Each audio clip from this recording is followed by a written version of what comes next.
Hello বন্ধুরা, বাবলির রান্নাঘরে তোমাদের অনেক অনেক স্বাগত জানাই। আশা করি তোমরা অনেক ভালো আছো, সুস্থ আছো। আমিও ভালো আছি। তো আজকে আর একটা রেসিপি শেয়ার করব। ভিডিওটা শুরু থেকে শেষ অবধি দেখার অনুরোধ রইল। বন্ধুরা, আজকে রেসিপি ছোট আলু দিয়ে কড়াইশুঁটির একটা তরকারি করব। সেটা আমিষ হবে, নিরামিষ হবে না। তো তার জন্য আমি নিয়েছি পেঁয়াজ কুচি, নিয়েছি টমেটো, নিয়েছি আদা কুচি, নিয়েছি রসুন, নিয়েছি কাঁচা লঙ্কা, নিয়েছি পেঁয়াজ, নিয়েছি কড়াইশুঁটি নিয়েছি। আর আলুটাকে আমি একটু সেদ্ধ করে নিয়েছি, 1 সিটি দিয়ে নিয়েছি প্রেশার কুকারে। প্রথমে আমি মশলাটাকে পেস্ট করে নেব। তো কাঁচা লঙ্কা দিয়ে দিলাম, রসুন, আদা কুচিটা দিয়ে দেবো,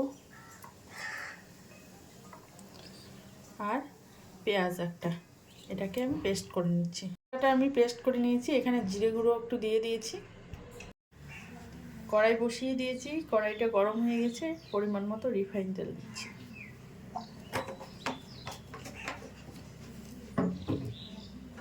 তেল গরম হয়ে গেছে, গোটা মশলাটা দিয়ে দিচ্ছি, আর এখানে পেঁয়াজ কুচিটাও দিয়ে দেবো।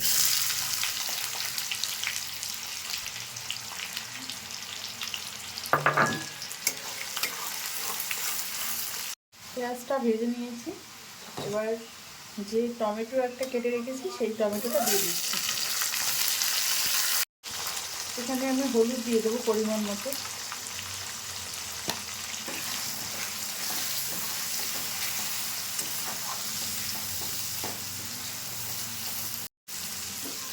টমেটোটা নরম হয়ে এসেছে। এবার আমি মশলাটা যে পেস্ট করে রেখেছি সেটা দিয়ে দিচ্ছি।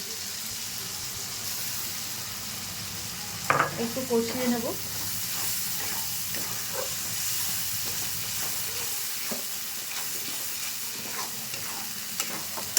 এখানে আমি কালারের জন্য রেড চিলি পাউডারটা আমি দিয়ে দিচ্ছি। আপনারা যদি না দিতে চান তাহলে দিতে হবে না। মশলাটা আমি ভালোভাবে কষিয়ে নিয়েছি।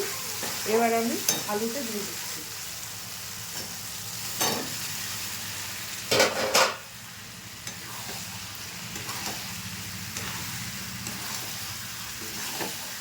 এই সময়ে আমি কড়াইশুঁটিটাও দিয়ে দেবো।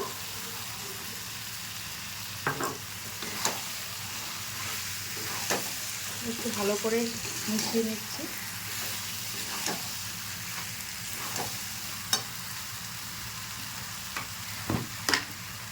এখানে পরিমাণ মতো লবণ দিয়ে দিচ্ছি।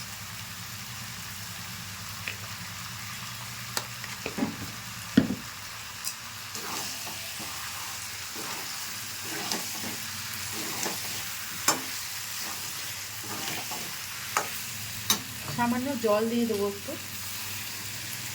দিয়ে আর একটু কষিয়ে দেবো।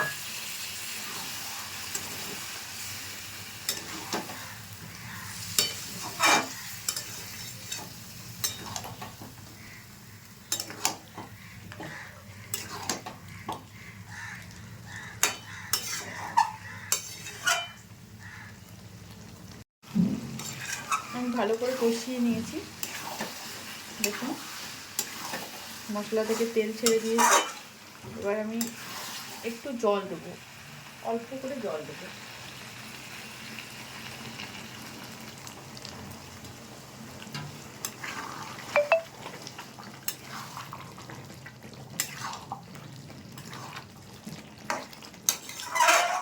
ছোটো বাটি দিয়ে 1 বাটির মতো জল দিলাম। আমি একটু গ্রেভি রাখবো, তাই জন্য একটু জল দিলাম। বন্ধুরা, আপনাদের 5 মিনিট পর দেখাচ্ছি। আলুর দমটা রেডি হয়ে গেছে। এবার আমি গরম মশলা দিয়ে দেবো একটু, আর একটু ঘি দিয়ে দেবো।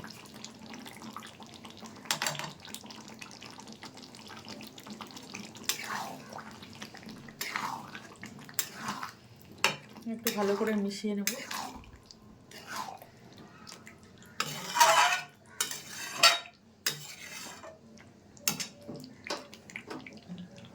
গ্যাসটাকে অফ করে দিলাম। বন্ধুরা, আমি আলু মটরশুঁটির দমটা নামিয়ে একটা বলে সার্ভ করে দিয়েছি। এই রেসিপিটা আপনারা ভাত, রুটি, পোলাও পরোটা সবের সঙ্গে খেতে পারবেন। তো একবার ট্রাই করে দেখবেন বন্ধুরা, খেতে খুব ভালো হয়। তো যদি আমার রেসিপিগুলো ভালো লাগে আমার চ্যানেলটা অবশ্যই সাবস্ক্রাইব করবেন, লাইক করবেন, কমেন্ট করবেন, পাশে থাকবেন আমার। আর ফেসবুক পেজ থেকে যারা দেখছেন তারা আমার পেজটাকে ফলো করে দেবেন। ফিরে আসছি নতুন কোনো ভিডিও নিয়ে। ভালো থাকবেন, সুস্থ থাকবেন।